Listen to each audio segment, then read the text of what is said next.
I always believed family was meant to protect you, not destroy you from the inside out. My name is Emily, and for as long as I can remember, I lived in my sister Rachel's shadow. She was the perfect one, the golden child who could do no wrong, while I was the one everyone pitied. Our parents adored her polished life and overlooked my quiet existence. When they passed away, she inherited the house, the name, the admiration, but technically, half of everything was mine. I never thought that fact would one day become the weapon she'd use against me. One cold morning, I received a call from her after months of silence. Her voice was calm, too calm. "Emily, can you come over tomorrow? There's something I need to talk to you about," she said. I agreed, even though my gut whispered I shouldn't. The next day, I drove out to her perfect suburban home, a place that smelled like money and artificial happiness.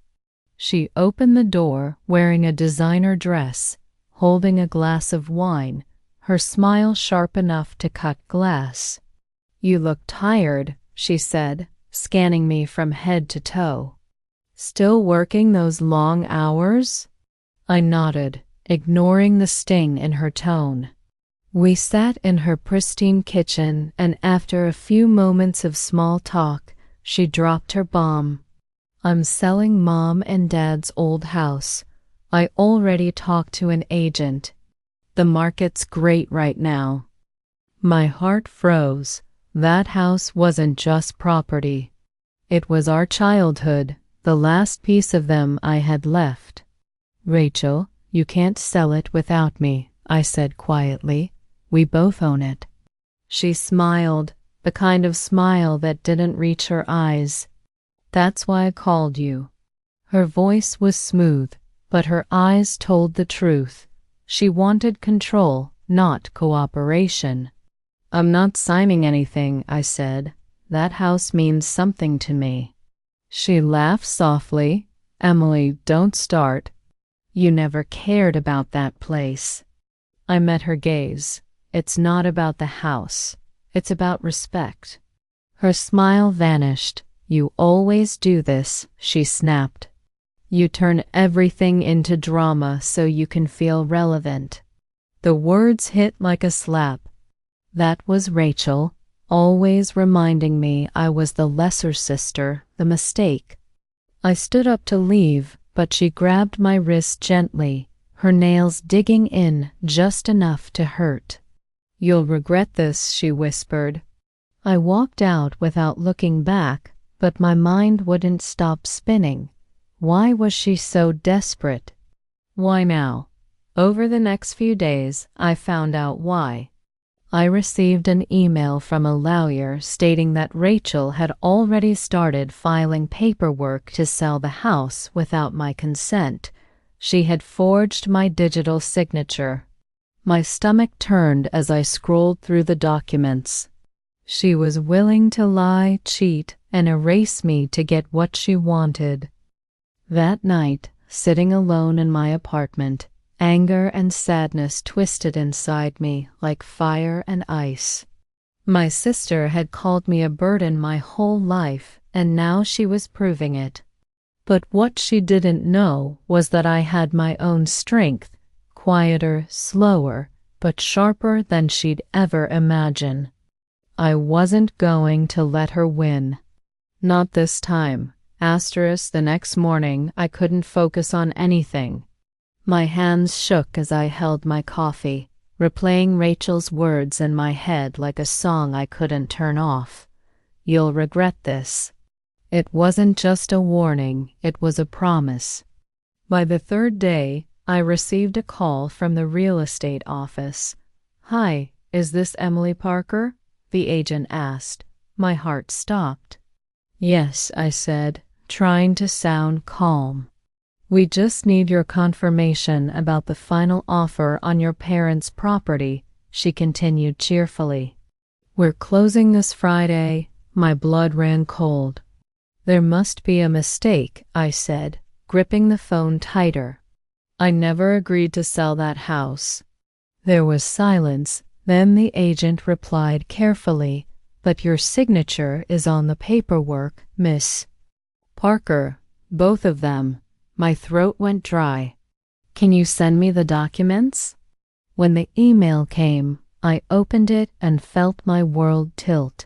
My name was there, written perfectly, but it wasn't mine. Rachel had actually forged it. My own sister had committed fraud just to get rid of the last thing that connected us to our parents. I called her immediately. She didn't answer the first time or the second. On the third, she picked up, her tone casual. I'm busy. What's so urgent?" I tried to keep my voice steady. "You forged my signature." There was a pause, a faint exhale on the other end. "Don't be dramatic," she said coldly. "It's done. You should thank me. The money will help you too, help me." I almost laughed. "You stole from me." She chuckled softly, the sound dripping with condescension. "Emily, you were never going to do anything with that place." I just made the practical choice. My heart broke as I realized she didn't even feel guilty. "You crossed a line," I said quietly, "and you'll regret it." Before she could respond, I hung up. For the next few days, I barely slept. I went to work, smiled for clients, and came home to an apartment that felt emptier with every breath. I couldn't stop seeing her smirking face in my mind, the way she looked down on me like I was nothing. It was then I made a decision. If she wanted to destroy me, I'd let her think she had. Because that's the only way I could strike back. Quietly, carefully, without her seeing it coming. I started digging into the sale records, the legal documents, everything tied to our parents' estate, and what I found made my blood boil. Rachel hadn't just sold the house, she had mortgaged it twice under her company's name before the sale, pocketing thousands more than she was entitled to. She had built her perfect life on lies. And suddenly, I saw the real picture, the designer clothes, the expensive vacations, the image of success she flaunted. It wasn't achievement. It was theft dressed up in perfume and smiles. The moment I realized that, something inside me hardened. I wasn't the quiet sister anymore. I was the only one who could end this. Revenge didn't feel like anger anymore. It felt like balance. That night I couldn't sleep. I kept hearing Rachel's voice in my head, telling me to grow up, telling me to stop being dramatic, as if everything she did was justified. I sat on my couch with my laptop open, scrolling through public business records and court filings until my eyes burned. I discovered that Rachel's husband Peter wasn't as clean as she pretended. Either his company had been investigated for false financial statements 2 years ago, but the case was quietly dropped. I knew there was more. I spent the next week gathering every document, every email, and every transaction tied to Rachel's name. What I found made my stomach twist. She had transferred money from our parents' estate account to her personal business account long before she even mentioned selling the house. She'd been draining it little by little and lying to me about taxes and maintenance fees. I printed everything and kept it in a folder hidden under my bed. The more I read, the angrier I became, not because of the money, but because of the disrespect. She had turned me into her doormat for years, and now she was walking all over our parents' memory too. I decided it was time to let her fall, but it couldn't be messy. It had to be perfect, quiet, and devastating. I started calling around, pretending to be an investor interested in her design. company. I learned she was trying to secure a big contract with a real estate firm that would make her millions. The deal was set to close in 2 weeks. I smiled for the first time in days. That deal would never go through, not after I was done. I reached out to one of the firms anonymously and sent them an email with attached evidence showing her history of forged signatures and illegal fund transfers within her company. I wrote just enough to make them look deeper. Nothing traced back to me. Within 3 days, Rachel called me furious, her voice shaking with rage. "What did you do?" she shouted. I played dumb. "What are you talking about?" she snapped. "I lost the deal, Emily, the biggest deal of my life. Someone sent them my private documents." I said calmly, "Wow, that's terrible. Maybe you should be more careful about who you trust." She cursed under her breath before hanging up. I felt the first flicker of satisfaction, but it wasn't enough. I wanted her to face everything she had built. Coming apart piece by piece, I contacted the bank next.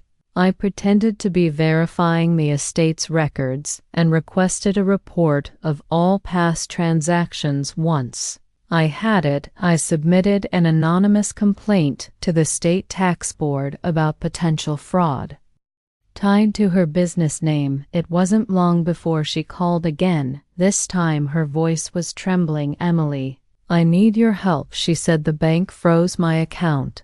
They think there's been illegal activity. Please just tell them you approve those transfers." My chest tightened. I could almost hear the fear in her voice. The same woman who once called me a burden now begged me for help. I took a deep breath and said, "I'm sorry, Rachel, but I can't lie, not even for you." She was silent for a long moment before whispering, "You'll regret this." I hung up and whispered to myself, "You already did." The next morning, I received a news alert. Her company was being audited. Her husband had filed for separation, and her reputation was unraveling. On social media, all in 1 week, I sat by my window sipping coffee, watching the sunrise over the city. My heart felt heavy, but calm. She had built her empire on lies, and I had simply handed her the mirror to face them. I didn't celebrate. I didn't smile. I just let the silence fill the room. It wasn't joy, it was peace. For the first time in years, I wasn't the shadow sister anymore. I was the one who had finally learned that revenge isn't about anger, it's about freedom. ****